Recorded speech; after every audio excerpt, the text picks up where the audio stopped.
മംഗലാപുരം വരെ പോകുന്ന നാഗർകോവിൽ മംഗലാപുരം എറണാട് എക്സ്പ്രസ് 12:32 ഒന്നാമത്തെ പ്ലാറ്റ്ഫോമിലേക്ക് എത്തിച്ചേരുമെന്ന് പ്രതീക്ഷിക്കുന്നു. യാത്രികൻ कृपया ध्यान दें.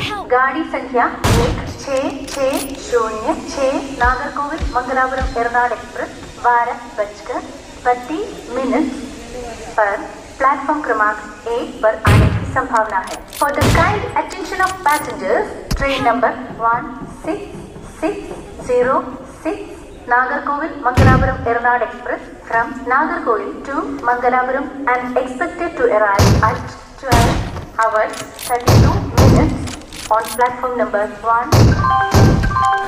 from Nagarkovil to Mangalapuram and expected to arrive at 12 hours 32 minutes on platform number 1. Nagercoil Mangalapuram വരെ പോകുന്ന നാഗർകോവിൽ മംഗലാപുരം എറണാകുളം